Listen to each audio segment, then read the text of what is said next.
తెలంగాణ ముఖ్యమంత్రి రేవంత్ రెడ్డి గారు ఎన్నికలకు ముందు రైతులకు హామీ ఇస్తూ మద్దతు ధరతోని రైతులు పండించిన ప్రతి ధాన్యపు గింజను కొనుగోలు చేస్తామని, రైతులకు అండగా ఉంటామని ప్రగల్భాలు పలికిన రేవంత్ రెడ్డి ఈనాడు రైతు పండించిన పొద్దుతిరుగుడు ధాన్యం కొనుగోలు చేయకుండా రైతులను ఇబ్బందికి గురిచేస్తున్నాడని బీఆర్ఎస్ నాయకులు జంగేటి శ్రీనివాస్ ముదిరాజ్ అన్నారు.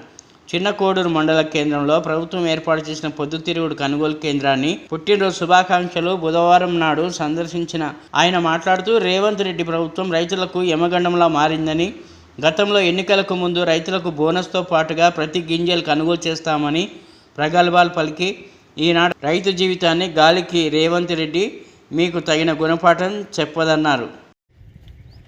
ఈనాడు ఉన్నటువంటి రేవంత్ రెడ్డి గారి ప్రభుత్వం, రేవంత్ రెడ్డి గారు మొన్న అసెంబ్లీ ఎన్నికలలో రైతులకు ఇచ్చినటువంటి హామీ, రైతులు పండించినటువంటి ధాన్యానికి మద్దతు ధరనిస్తూ మరి ప్రతి గింజను కూడా కొనుగోలు చేస్తామని చెప్పి వరంగల్లో రైతు డిక్లరేషన్ సభని నిర్వహించి ఆ సభాముఖంగా మరి రాహుల్ గాంధీ సాక్షిగా చెప్పినటువంటి రేవంత్ రెడ్డి గారు మరి ఈనాడు చిన్న కోడూరు మండల కేంద్రంలో రైతులు తీసుకొచ్చినటువంటి పొద్దుతిరుగుడు ధాన్యము ఈ మార్కెట్లో పోసి నెలలు గడుస్తూ ఉంది. నెలలు గడిచినా కూడా ఇక్కడ తూకం పూర్తి కాలేదు. మరి ఒక పక్క వరిసేళ్ళు కోతకొచ్చి వరిసేళ్ళు కూడా కోస్తూ ఉన్నారు. వరిసేళ్ళ కోతతో పాటుగా వడ్లు తీసుకొచ్చి వాటిని కూడా మార్కెట్లో పోస్తూ ఉన్నారు. అవి కూడా కొనుగోలు కేంద్రాలు ప్రారంభం కాబోతున్నాయి. మరి ఉన్న పొద్దురుడికే దిక్కు లేదు. మరి ఆ వడ్ల కొనుగోలు ఎప్పుడు చేస్తావో కూడా తెలియనటువంటి పరిస్థితి. కాస్తో కూస్తో వచ్చినటువంటి పంటనే నువ్వు కొనలేని పరిస్థితి ఉంది అని అంటే రేపు వడ్లు కొనే పరిస్థితి ఏ విధంగా ఉంటుందో అర్థమవుతా ఉంది.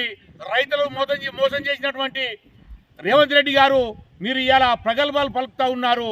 బీఆర్ఎస్ పార్టీని నిందించడం తప్పితే మీరు చేసేటువంటిది ఏమీ లేదని చెప్పి సందర్భంగా నేను చెప్తా ఉన్నాను. మీరు ఇంకా ఈ కొనుగోలే కాదు, రైతులకు బోనస్ ఇస్తామని మాట్లాడారు. రైతుకు వడ్లకు 500 ఇస్తామన్నారు. ఈ ఆంతర పంటలకు కూడా ప్రతిదానికి మరి బోనస్ ఇస్తామని చెప్పారు. బోనస్ ముచ్చట దేవుడు ఎరుగు కానీ కొనేటువంటి నాదుడు లేడు. ఈ పొద్దుతిరుగు ధాన్యాన్ని కొనకపోవడంతో మరి మధ్య ధరలు మరి వాళ్ళు సగం రేటుకు కొనేటువంటి పరిస్థితి ఏర్పడేటువంటి పరిస్థితి వస్తూ ఉంది. రేవంత్ రెడ్డి గారు ఇవాళ మరి ముఖ్యమంత్రిగా కేసీఆర్ గారు ఉన్నట్లయితే ఏ ఒక్క గింజ కూడా ఇప్పటి వరకు ఆగి ఉండేది కాదు అని చెప్పి గంటాపదక తెలియజేస్తూ ఉన్నాము. మీరు చెప్తున్న విధంగా ఏనాడు కూడా కేసీఆర్ వ్యవహరించలేదు. రైతుల పక్షాన రైతుల గురించి ఏనాడు కూడా కేసీఆర్ గారు నిర్లక్ష్యం చేయలేదు. హరీష్ రావు గారు నిర్లక్ష్యం చేయలేదు. ఏ ఇత్తు వచ్చినా కూడా కొనుగోలు చేసి సకాలంలో మరి వారికి వచ్చినటువంటి డబ్బుల్ని మరి వారి ఖాతాలో వేసినటువంటి ఘనత కేసీఆర్ గారికి దక్కుతుంది, బీఆర్ఎస్ ప్రభుత్వానికి దక్కుతుంది. ఈనాడు మీరు రైతులను మోసం చేసి మోసపూరిత వాగ్దానంతో గద్దెనెక్కినటువంటి మీరు ఇవాళ కొనుగోలు చేయక, ఈ తూకం వేయక రైతులను నెలలు పడిగాపులు కాపిస్తూ మరి ఇక్కడ వాళ్ళ రైతులు పండబెడతా ఉన్నారు. ఇక్కడ పొద్దుతిరుగుడు ధాన్యం ఇంకా పోలేదు.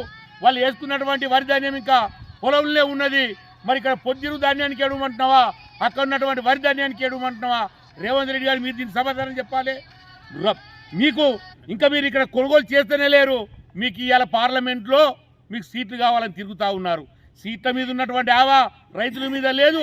మొన్న క్రికెట్ చూడడానికి పోయినావు, క్రికెట్ మీద ఉన్న ఆవా మీకు ఇవాళ రైతుల మీద లేదు. ఇంత నిర్లక్ష్యమా మీది? రైతు ప్రభుత్వం అని చెప్తూనే రైతులను నడ్డిపిస్తున్నావు రేవంత్ రెడ్డి గారు. మీరు ఇది సరైనటువంటి పంత కాదు. మీరు విమర్శలకే ప్రాధాన్యత ఇస్తున్నారు తప్పితే రైతు సమస్యలను పరిష్కరించడంలో ఏమాత్రం కూడా మీరు ప్రాధాన్యత ఇవ్వడం లేదు. ఏది చెప్పినా కూడా కాగితాలకు పరిమితమవుతుంది తప్పితే చేతలలో మీ ప్రభుత్వం విఫలమైందని చెప్పి ఈ సందర్భంగా చెప్పచ్చు. మిమ్మల్ని ఈ పార్లమెంట్ ఎన్నికలలో చిత్తుగా ఓడిస్తారని చెప్పి కూడా ఈ సందర్భంగా నేను తెలియజేస్తా ఉన్నాను. జై తెలంగాణ, జై తెలంగాణ.